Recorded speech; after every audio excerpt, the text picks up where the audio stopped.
The barn door hung crooked on rusted hinges, swaying in the November wind like a warning no one heeded. Inside, hoofbeats echoed against rotting wood, deliberate, rhythmic, like a heartbeat refusing to stop. Everyone in Dalton County knew about the black stallion trapped inside. They said he'd killed a man. They said he couldn't be broken. But Grace Holloway didn't know any of this when she pushed through that door, soaked to the bone and desperate for shelter. She just knew she couldn't go home. Not to the empty house, not to the silence that swallowed her whole every night since they lowered Thomas into the ground. What she found inside that barn would either destroy her completely or give her a reason to keep breathing. Before we go further, I need to ask you something. Have you ever felt so broken that you stopped caring about danger? So empty that fear just evaporated? Because that's where Grace was standing when she locked eyes with that stallion. And what happened next defied everything the town thought they knew about both of them. If you've ever felt like giving up, but found something unexpected that pulled you back, I want to hear about it. Drop a comment below with your city, hit that like button, and subscribe, because stories like this remind us that sometimes salvation comes from the wildest places. Now let me tell you what really happened in that barn. Grace Holloway had been a widow for exactly 47 days when the storm rolled into Dalton County. Not that she was counting, except she was. Every morning she woke up and the number appeared in her mind like a sentence being served. 47 days since the heart attack took Thomas in the middle of a Tuesday afternoon. 47 days since she became that woman, the one people looked at with tilted heads and careful voices, as if she might shatter from a wrong word. The house they'd shared for 16 years had become a mausoleum. Every corner held ghosts, the coffee mug he never washed, the book on his nightstand, bookmark still holding page 237. His jacket hanging by the door like he might walk through it any moment and ask what's for dinner. Grace was 38 years old and she felt ancient. The storm came on a Thursday evening, the kind that turns the sky green before it opens up. Grace had been driving aimlessly, something she'd been doing a lot lately, just driving the back roads of the county, anywhere that wasn't home, until exhaustion made the decision for her. But when the rain started, it came biblical, sheets of water so thick her wipers couldn't keep up. She pulled off onto a mud road she didn't recognize, looking for any kind of cover. That's when she saw it, the old Mercer barn, half collapsed, but still standing against the storm like a stubborn old soldier. Grace didn't know the Mercer family, didn't know their tragedy had happened 3 years ago when Owen Mercer tried to break a wild stallion he'd bought cheap at auction. Didn't know how that horse had reared up, struck Owen in the chest, and stopped his heart right there in this barn. Didn't know Owen's widow Diana had locked the horse inside and walked away, unable to kill it but unable to forgive it either. All Grace knew was that she was soaked through and shaking, and that barn offered shelter. She ran through the downpour, shoulder-checking the warped door until it scraped open wide enough for her to slip inside. The smell hit her first, hay and leather, and something alive. Her eyes adjusted slowly to the darkness. That's when she heard it. The breathing, heavy, deliberate. At the far end of the barn, barely visible in the shadows, stood the biggest horse Grace had ever seen. Hill black, except for one white star on his forehead. His eyes caught what little light leaked through the roof gaps, glowing like embers. They stared at each other across 30 feet of rotting floorboards. Grace should have been afraid, should have backed out immediately, but fear required caring about consequences, and she'd used up all her caring when they closed Thomas's casket. "It's okay," she heard herself say. Her voice sounded strange. She hadn't really talked to anyone in days. "I'm just getting out of the rain." The stallion's ears flicked forward. He didn't move, but his entire body was coiled tension, a spring ready to release. Grace found a relatively dry spot near the door and slid down the wall, hugging her knees. Rain drummed on the roof like fingers. Outside, thunder rolled across the county. Inside, just her breathing and the horse's breathing, gradually falling into rhythm. She didn't know how long they sat like that. Time had lost meaning since Thomas died. Minutes, hours, what difference did it make? They left you here, she said eventually, not sure why she was talking. Locked you up and forgot about you. The stallion shifted his weight. In the dim light, she could see his ribs, not skeletal but lean, hungry. The water trough in the corner was full of rainwater leaking through the roof, but she saw no sign of food. Yeah, Grace whispered. I know how that feels. Grace returned the next day. She couldn't have explained why if someone asked. Maybe because that barn was the first place since Thomas's death where she'd felt something other than crushing grief. Even if that something was just nothing, emptiness. The relief of sitting in a space where no one expected her to be okay, where there were no casseroles from neighbors or grief counselors with their rehearsed sympathy. The stallion was exactly where she'd left him, standing in his corner like a dark statue. But this time, Grace had stopped at the feed store in town. Help you find something? The clerk had asked. A kid named Jason with acne and kind eyes. Horse feed, Grace said. What do you have? Jason's eyebrows climbed. Didn't know you had horses, Mrs. Holloway. I don't. She didn't elaborate. She'd loaded 2 bags of sweet feed into her trunk, along with a bale of hay. Cost her $80 she probably shouldn't spend, but Thomas's life insurance had come through, and what was she saving money for anyway? A future she couldn't imagine. Now she stood in the barn doorway, arms loaded, watching the stallion watch her. I brought breakfast, she said. The horse's nostrils flared, scenting the grain, but he didn't move, didn't trust her. Grace understood that too. She left the food near the door and sat in her spot against the wall. For an hour, neither of them moved. Then finally, hunger won out over suspicion. The stallion approached with careful steps, neck stretched long, ready to bolt. He grabbed a mouthful of hay and retreated to his corner to eat, eyes never leaving her. That's okay, Grace said softly. Take your time. I'm not going anywhere. It became her routine. Every morning, she'd drive to the barn with feed and hay. She'd sit against the wall while the stallion ate, keeping his distance. Sometimes she talked. Sometimes she just sat in silence, listening to him chew and breathe. On the 5th day, Judith Parker knocked on Grace's door in the evening. Judith was a force of nature in Dalton County, head of 3 different church committees, and someone who considered everyone's business her personal responsibility. She stood on Grace's porch, holding a tuna casserole, her face arranged in concern. Grace, honey, I've been hearing some troubling things. Grace held the door, not inviting her in. What things, Judith? That you've been going out to the old Mercer place, to that barn. Judith lowered her voice like she was sharing a terminal diagnosis. That's where the horse is, Grace. The one that killed Owen Mercer. You can't be going out there. Why not? Judith blinked. Well, because it's dangerous. That animal is vicious. Diana Mercer locked it up 3 years ago, and nobody's been near it since. Lord knows how it's even still alive, probably eating rats and whatever else finds its way in there. He's eating now, Grace said quietly. I'm feeding him. Judith's mouth worked soundlessly for a moment. Grace, you need to stop this. That horse killed a man. It's wild, unbreakable. Diana tried everything before Owen died. Professional trainers, horse whisperers, you name it. That animal cannot be tamed. Grace looked at Judith, at her carefully styled hair and her casserole, and her absolute certainty about how the world worked, and felt something shift inside her chest. Not anger exactly, something colder. Maybe he doesn't need to be tamed, Grace said.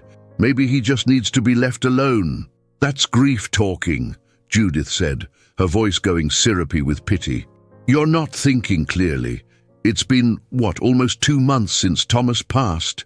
You need to be around people, honey, not locked in a barn with a killer horse. Thank you for the casserole, Grace said, and closed the door. She stood with her back against it, breathing hard, surprised by the anger thrumming through her veins. It felt good, better than the numbness, better than the fog. That night she couldn't sleep. She kept thinking about what Judith said, that the stallion was unbreakable, that he'd killed a man.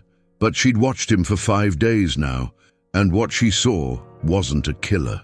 She saw an animal that had been pushed too far, cornered, forced into a fight he didn't choose, and then punished for it, locked away and forgotten.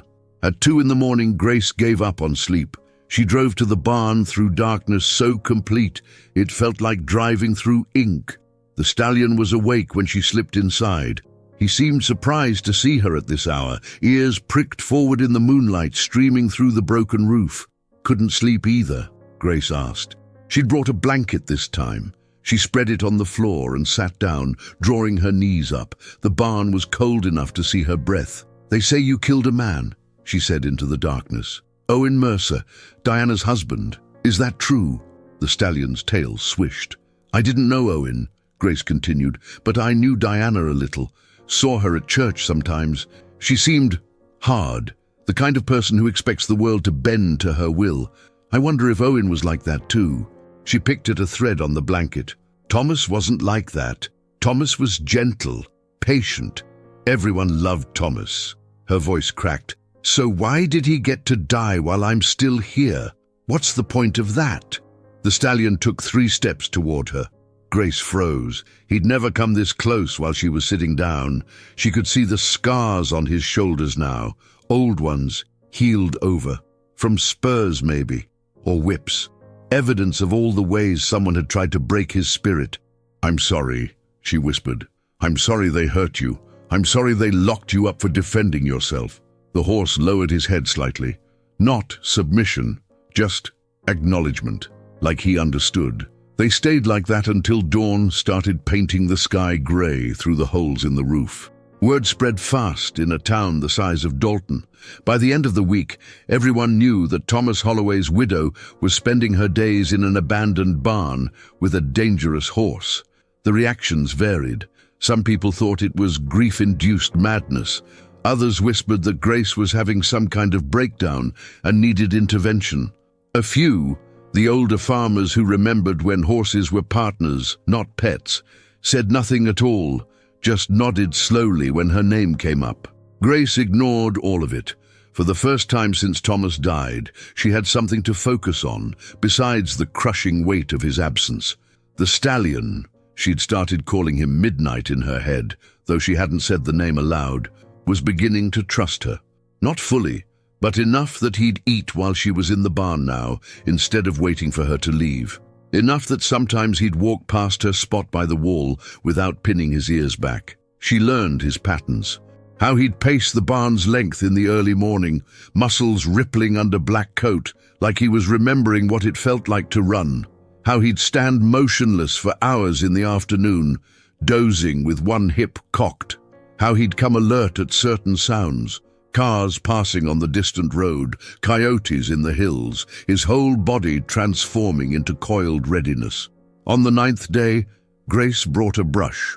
It was an old one, left over from her childhood when she'd taken riding lessons for exactly 3 months before her parents decided it was too expensive. She had no idea if it would work on a horse like Midnight, but she had to try something. He was matted in places, his coat dull from 3 years without care. She sat in her usual spot, the brush visible beside her. Midnight noticed immediately.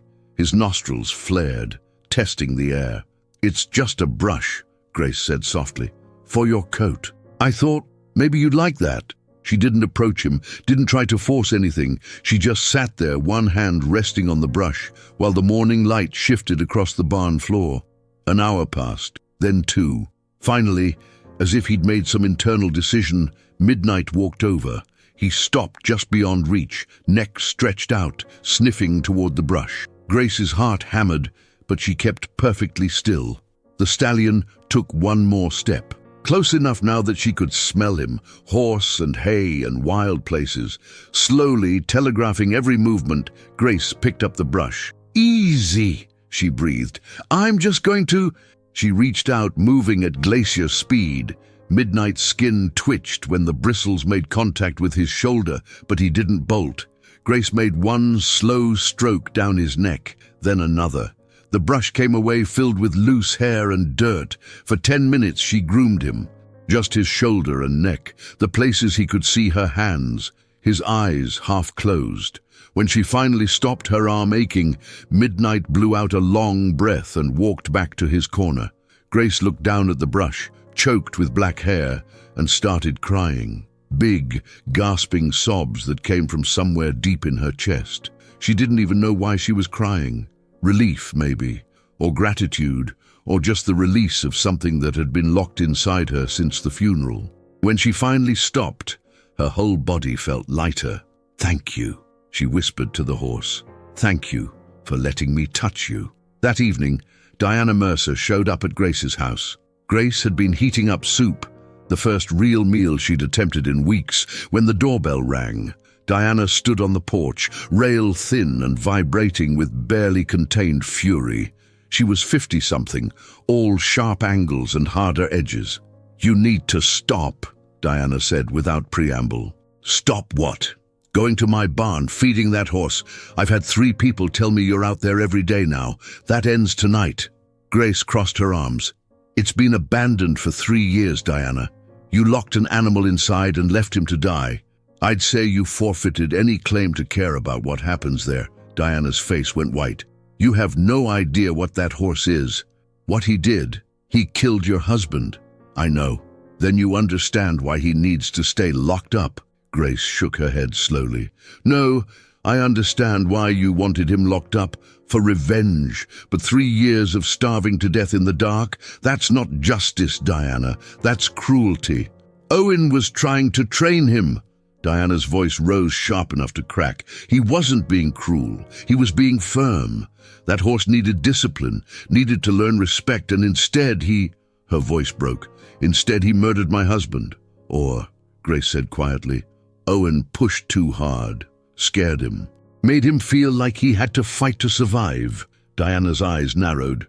"You think you understand that animal? You think a few days of playing Snow White in a barn makes you some kind of horse expert? That stallion is broken, Grace. Broken beyond repair, just like you." The words hung in the air between them like a slap. "Maybe," Grace said after a long moment, "maybe we're both broken, but at least I'm trying to heal." "What are you doing, Diana? Besides carrying around 3 years of rage?" Diana's hand shook as she pointed at Grace's face. "Stay away from my property. Stay away from that horse, or I'll call the sheriff and have you arrested for trespassing." She turned and stalked down the porch steps, got in her car, and peeled out of the driveway fast enough to spray gravel. Grace stood in the doorway, watching the taillights disappear. Her hands were trembling. She'd never spoken to anyone like that before.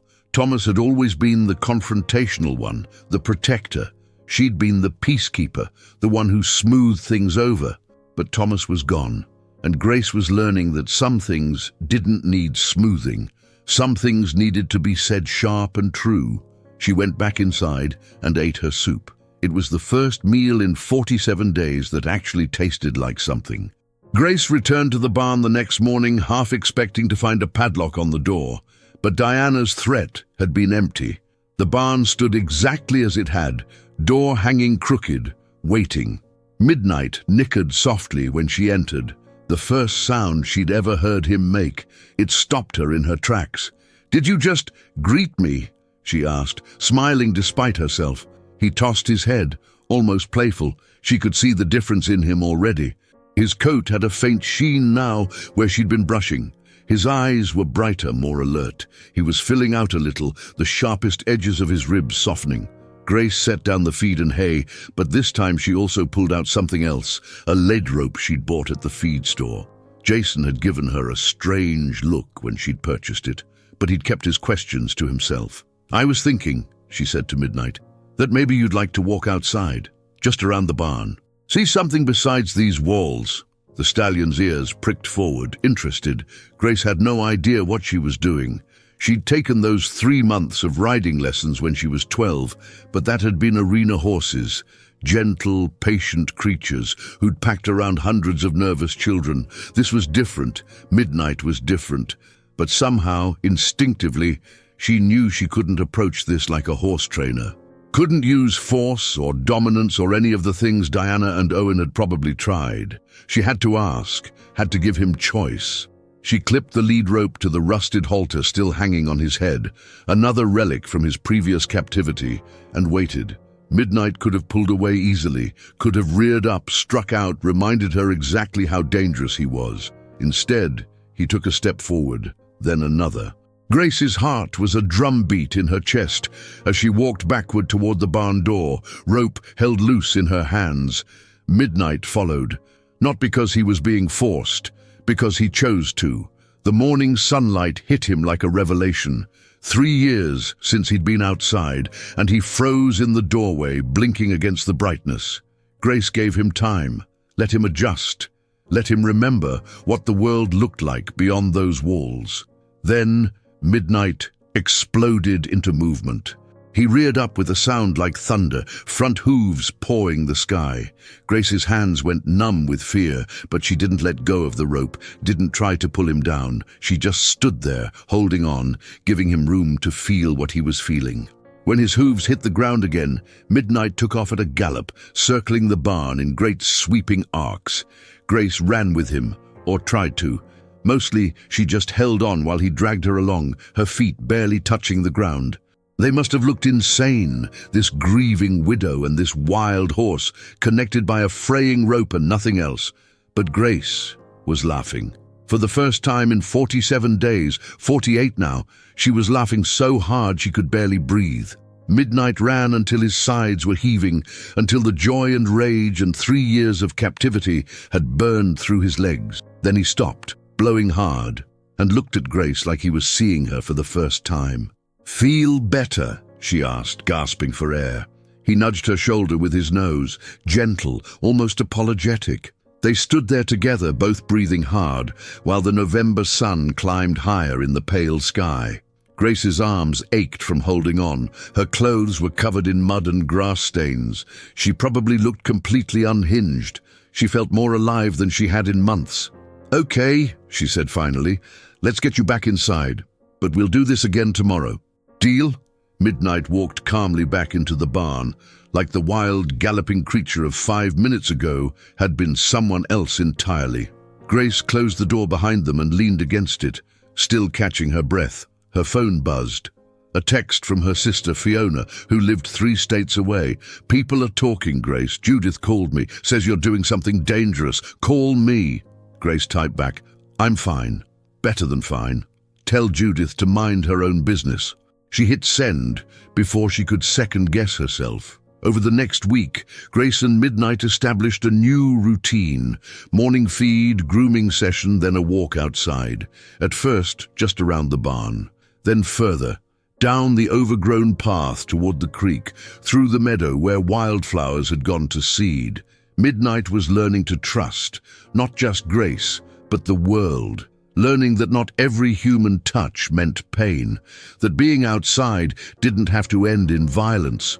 And Grace was learning too.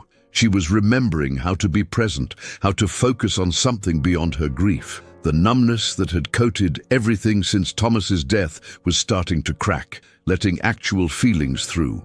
Not all of them good. There was still pain, still sorrow, still nights when she cried so hard she thought she'd turn inside out.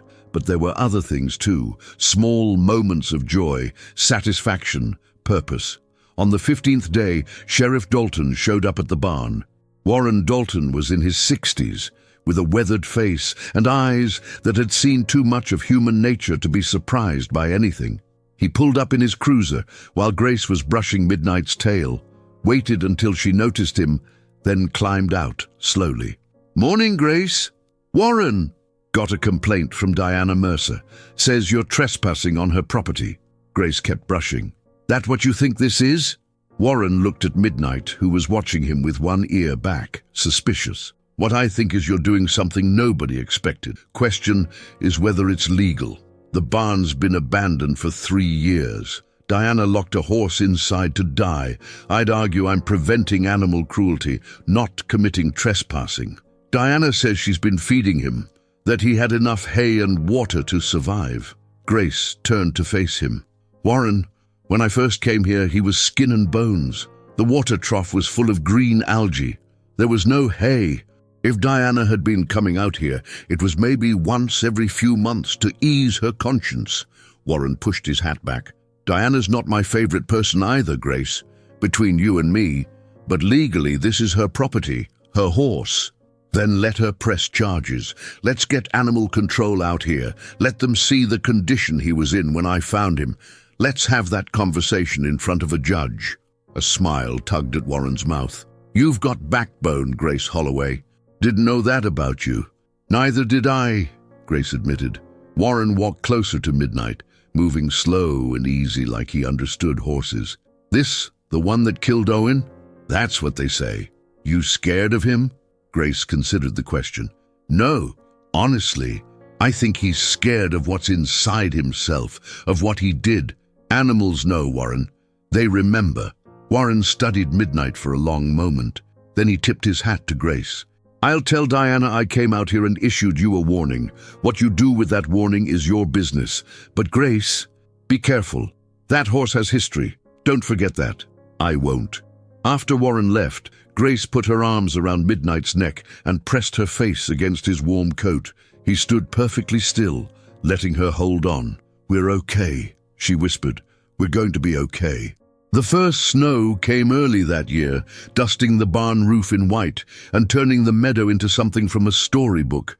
Grace arrived to find Midnight standing in the doorway, looking out at the transformed world with what could only be called wonder. "Never seen snow before?" she asked. She'd learned so much about him over the past 3 weeks. How he hated sudden movements, but would tolerate almost anything if you telegraphed it first. How he had a sense of humor, sometimes stealing her hat or the brush just to make her chase him. How he'd go completely still if she cried, like he understood grief in a language beyond words. But she still didn't know his full story. Where he'd come from before Owen bought him, what happened in this barn the day Owen died. Whether Midnight carried that violence inside him like a loaded gun, waiting to go off again. Grace led him outside into the snow.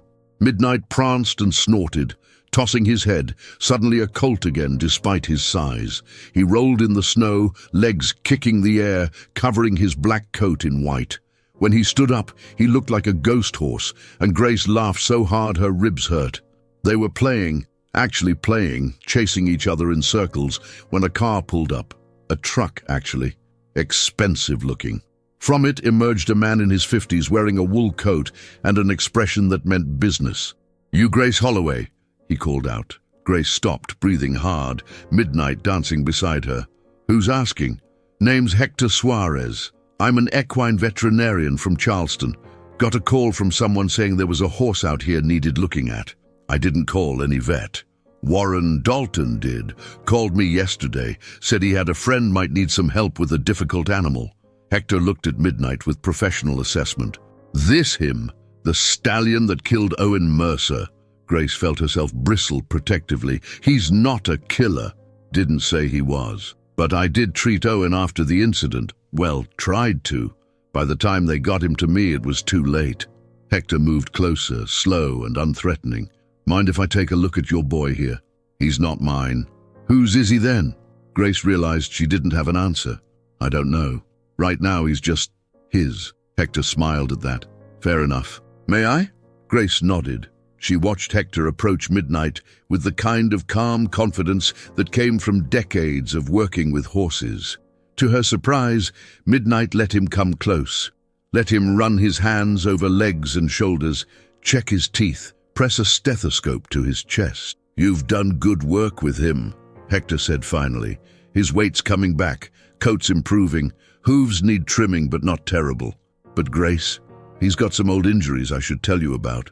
They walked Midnight back to the barn while Hector explained, scarring on his shoulders and flanks consistent with whip marks and spurs, a badly healed fracture in his left hind leg, probably happened when he was young and never treated properly. Evidence of a hard bit used with heavy hands, leaving damage in his mouth. "Owen didn't do most of this," Hector said. "This is years of abuse before Owen ever got him. My guess? This horse was beaten into the ground by someone, sold cheap because he was difficult, and Owen thought he could finish the job of breaking him." Grace felt sick, but he fought back. He fought for his life, and when Owen kept pushing, kept demanding submission through pain, Hector shook his head. I'm not saying Owen deserved to die, but I am saying this horse didn't attack out of malice. He attacked because he thought it was kill or be killed. Can you tell Diana that? Can you testify to that if it comes to court? Already told Warren I would, but Grace, there's something else you should know. Hector pulled out his phone, showed her a photo. This is what Midnight looked like when Owen bought him. Recognized him from the auction photos. In the picture, a younger Midnight stood in a sale ring, head low, eyes dull, defeated, nothing like the alert, intelligent animal standing in the barn now. He was barely alive then, Hector said quietly. Whatever you're doing, whatever this is between you two, you're giving him his life back. Question is, what happens next? Diana's not going to let you keep doing this forever.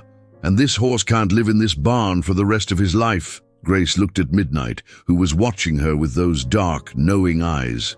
I haven't thought that far ahead. Well, you should, because Diana's already talking to folks about putting him down. Says he's dangerous, a liability. If she gets enough people on her side, she'll have the sheriff do it. Warren Dalton or no Warren Dalton. After Hector left, Grace sat in the barn with Midnight's head resting on her shoulder, a new habit of his, this casual intimacy, and tried to think. But thinking required imagining a future, and she'd been avoiding that since Thomas died. What did she want? For herself, for Midnight, for the life she'd somehow stumbled into over the past 3 weeks. Her phone rang. Fiona. Hey, Grace answered. Don't hey me. I've been calling for days. Judith says you've lost your mind. Warren Dalton says you're trespassing. Some vet called me saying you need help dealing with a dangerous horse. What is happening, Grace? Grace closed her eyes. I'm healing, Fee. For the first time since Thomas died, I'm actually healing. Silence on the other end. Then, softer. Tell me about the horse. So Grace did. She told Fiona everything. About finding Midnight in the storm, about the slow building of trust, about the galloping and the snow and the way he'd let her cry against his neck, about feeling like she'd found a kindred spirit in the last place anyone would look. When she finished, Fiona was quiet for a long time. You can't save him, Grace, she finally said. You know that, right? He's not yours. Diana owns him. Legally, she can do whatever she wants. Then I'll buy him from her. With what money? Thomas's life insurance won't last forever. And where would you keep him? You don't have property. You don't have facilities. I'll figure it out. Grace, I have to, Fee. Because if I don't save him, what was the point of any of this? What's the point of surviving Thomas if I just go back to being numb and empty and half dead? Fiona sighed, long and weary. You sound like yourself again. I haven't heard you sound like yourself since the funeral. Is that good or bad? I honestly don't know yet, but Grace, be careful. Don't let this become another thing you lose. After they hung up, Grace pulled out her laptop and started researching. Property for sale in Dalton County. Horseboarding facilities, how much it would cost to build a barn, buy fencing, create an actual home for a horse like Midnight. The numbers made her head spin, but somewhere in those numbers was a future. An actual future. Not the one she'd planned with Thomas, but a different one. Maybe even a better one. She looked up at Midnight. What do you think? You want to get out of here for real? Find a place where you can run? He nicked softly, like he was answering yes. Diana came 3 days later with a trailer and 2 men Grace didn't recognize. Grace was in the barn brushing Midnight when she heard the vehicles pull up. By the time she got to the door, Diana was already marching toward her with a piece of paper in her hand and fury written across her face. This is a court order, Diana announced, granting me access to my property and my horse.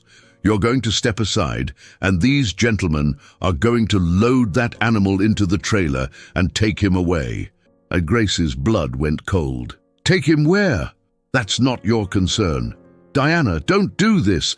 I should have done it 3 years ago. Diana's voice cracked like a whip. But I was weak. I let sentiment cloud my judgment. I thought locking him up was enough. But you forced my hand, Grace. You've made me face what needs to be done.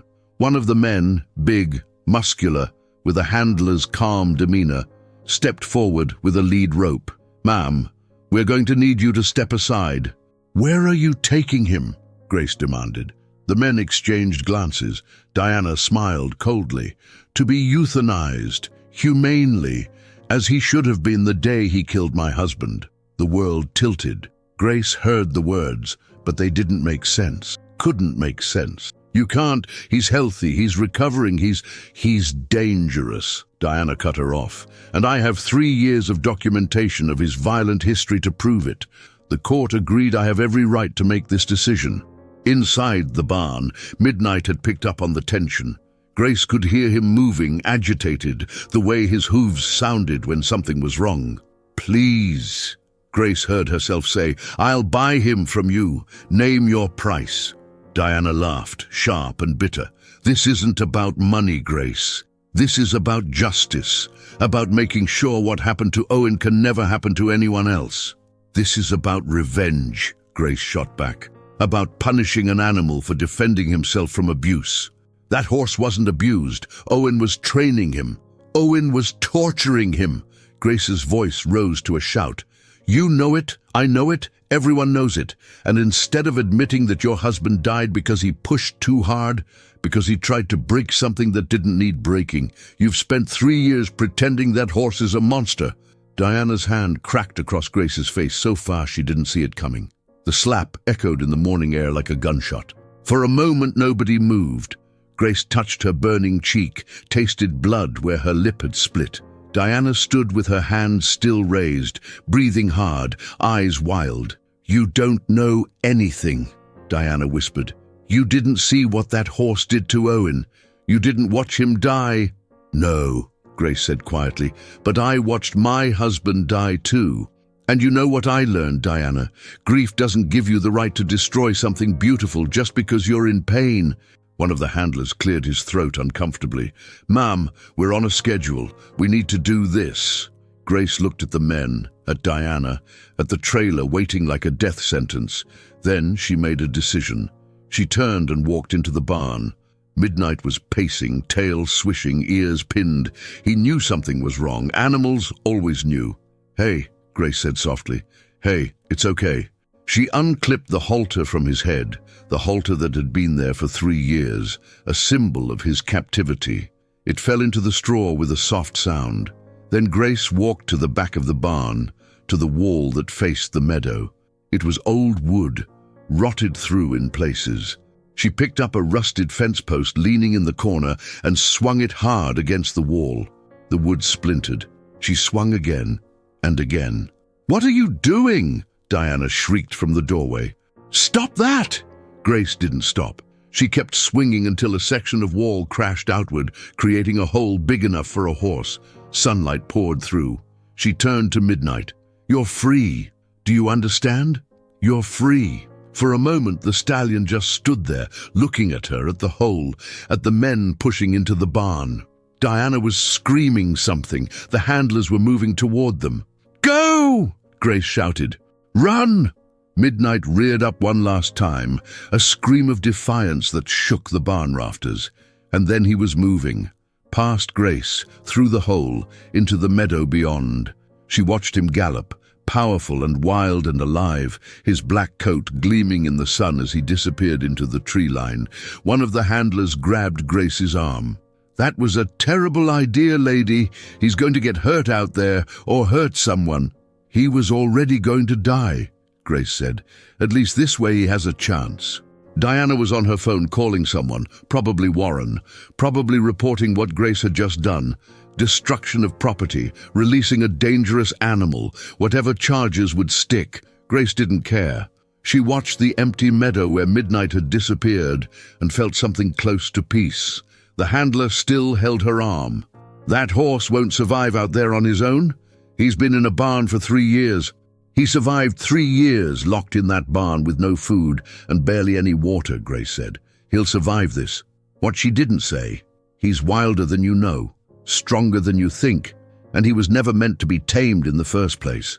Warren showed up 20 minutes later, took statements from everyone, looked at Grace with something that might have been admiration mixed with exasperation. "You know I have to charge you," he said. "I know." And Diana's well within her rights to sue you for damages. I know that too. Warren shook his head. That was either the bravest thing I've ever seen or the dumbest. Haven't decided which. Maybe both, Grace said, as Diana drove away, spitting threats about lawsuits and criminal charges, as the handlers packed up their trailer and left. As Warren took Grace down to the station to process the paperwork, Grace kept one hand pressed to her chest where her heart was beating strong and steady. She'd lost Thomas. She'd lost the life she planned. But she'd found something else in that barn. Not salvation exactly, not healing, something simpler and more profound. She'd found the will to fight, to care, to break things apart if necessary to set something free. That night, released on her own recognizance with a court date pending, Grace drove back to the barn. It was empty now, the hole in the wall like a missing tooth. But in the straw, she found something. Midnight's halter right where she'd dropped it. She picked it up, felt its weight and took it home. The legal troubles came fast. Diana filed charges for destruction of property, releasing a dangerous animal and trespassing. The county threatened fines and possible jail time. Grace's savings, already depleted from buying horse feed and supplies, drained even faster paying for a lawyer. But Grace didn't regret a single moment. The town was divided. Some people thought she'd lost her mind. Others quietly admired what she'd done. Judith Parker started a petition to have Grace committed for psychiatric evaluation. Hector Suarez started a counter-petition defending her actions as animal rescue. Through it all, Grace showed up to every court appearance, answered every question honestly, and refused to apologize for setting Midnight free. On the third week after the incident, she was leaving the courthouse when a woman approached her. Young, maybe 30, with kind eyes and a nervous smile. "Mrs. Holloway, I'm Sarah Chen. I run a horse rescue about 40 miles from here." She handed Grace a business card. "I heard about what you did, what you're going through. If you need a place for your horse if he comes back, I have space. No charge." Grace looked at the card, vision blurring with unexpected tears. "Thank you, but I don't think he's coming back." "You'd be surprised," Sarah said. "Horses remember the people who saved them." That night, Grace lay in bed, Thomas's side still empty, still untouched, and thought about Midnight somewhere out there in the wild. Was he okay? Had he found water? Other horses? Was he happy? She'd never know, and somehow that was okay. Her phone rang at 3 a.m, exactly 6 weeks after she'd freed him. It was Warren. "Grace, you need to get out to the old Mercer place. Now." She drove through darkness with her heart in her throat, not knowing what she'd find. Police cars, Midnight hurt, dead. When she pulled up, Warren was standing in the meadow, flashlight pointed at something in the distance. Grace got out, walked to where he stood, and looked. There, at the edge of the tree line, stood Midnight. He wasn't alone. Beside him stood a smaller horse, a dappled gray mare, wild-eyed and beautiful, and at their feet, nursing, was the smallest foal Grace had ever seen, maybe days old. Black like midnight with the mare's white dappling across its haunches. "Found him here an hour ago," Warren said quietly. "Just standing there like he was waiting. Thought you should see." Grace's throat closed. She took a step forward. Midnight's ears pricked. The mare tensed, ready to bolt. But Midnight nickered softly. That same greeting he'd given Grace every morning in the barn, and stood his ground. "Hey," Grace whispered. "You came back." She didn't approach closer, didn't try to touch him, just stood there in the pre-dawn darkness while Midnight and his new family watched her. He'd found his own kind, built his own future, on his own terms. "What do you want to do?" Warren asked. "Nothing," Grace said. "Let him be. He's free. Diana's not going to like this. Diana doesn't have to know." Warren considered this. Then he turned off his flashlight. "Know what? I think I was mistaken. Must have been some other horses. These wild ones are all over the county this time of year." Grace looked at him gratefully. "Thank you, Warren." "Don't thank me, just be careful, Grace. You've made yourself some enemies doing this." "I know, but I've made some friends too." As the sun started to rise, painting the meadow gold, Midnight and his family disappeared back into the trees. Grace watched until she couldn't see them anymore. She drove home as the town was waking up, made herself coffee, and sat at the kitchen table with Thomas's old laptop. It was time. Past time. She opened a new document and started typing. My name is Grace Holloway, and this is the story of how a horse saved my life by letting me save his.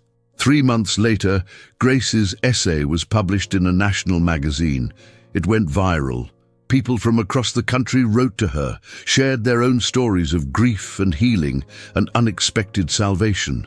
The legal charges were quietly dropped after public pressure.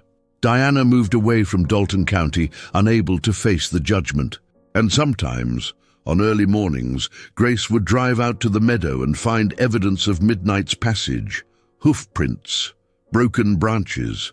Once, she swore she saw him watching her from a distant ridge, the foal grown bigger, another one on the way.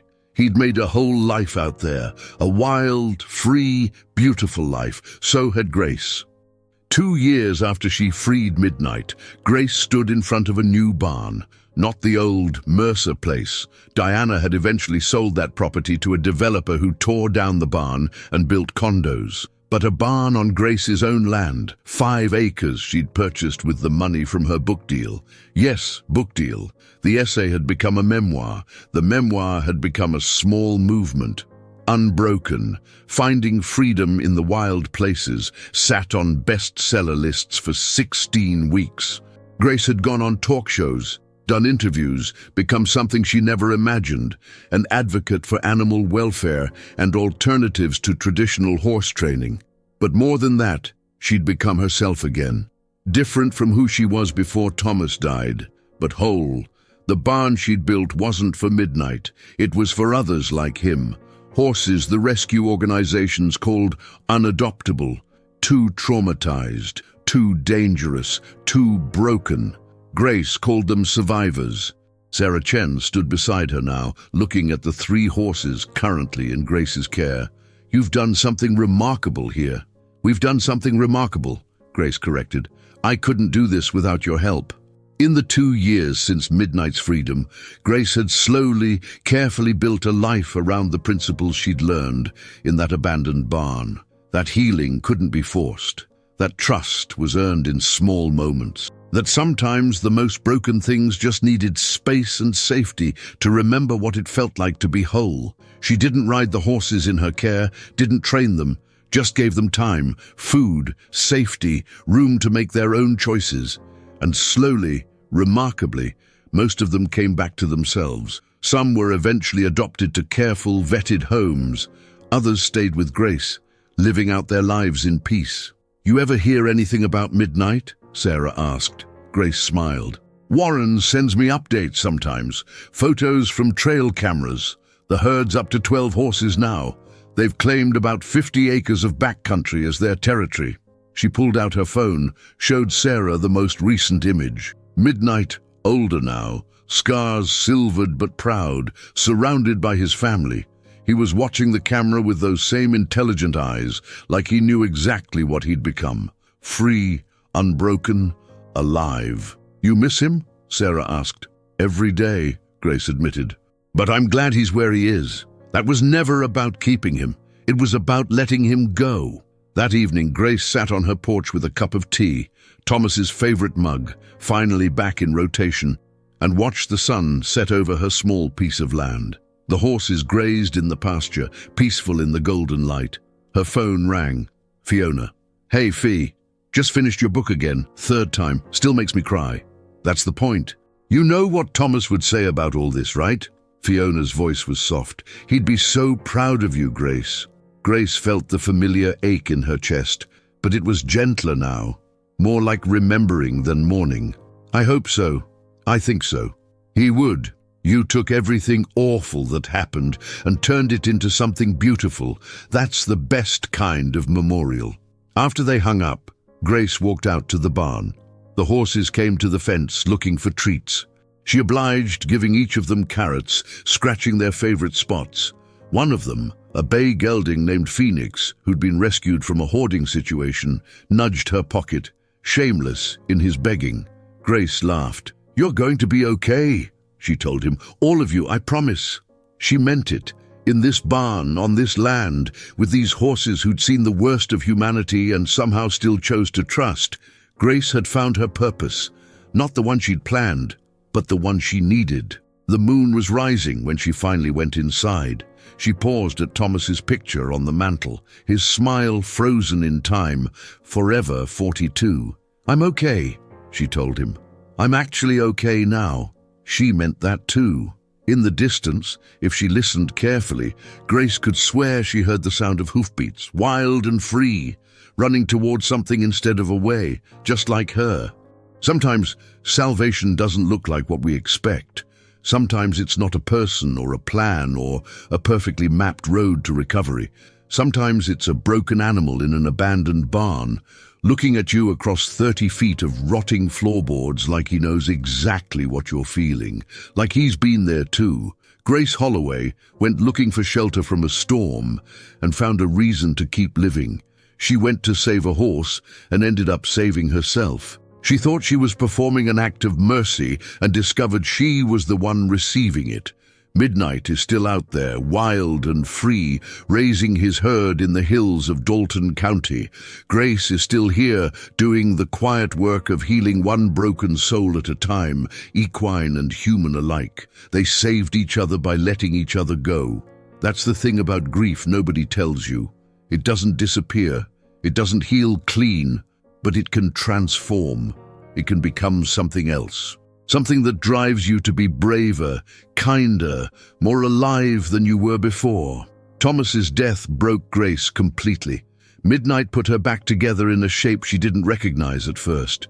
Different, stronger, free. If you're reading this from somewhere in the world where you feel locked in your own kind of barn, trapped by grief or pain or circumstances beyond your control, I want you to know there's a door. Maybe it's hidden. Maybe you have to break it open yourself, but it's there. And on the other side, wild, impossible, beautiful freedom. Drop a comment below with your city. Tell me about a time something broken helped you heal. Hit that like button if this story touched you. Subscribe because there are more stories like this, true stories, about ordinary people doing extraordinary things when life breaks them open. Sometimes the wildest hearts understand us best. Sometimes freedom is the only way to survive.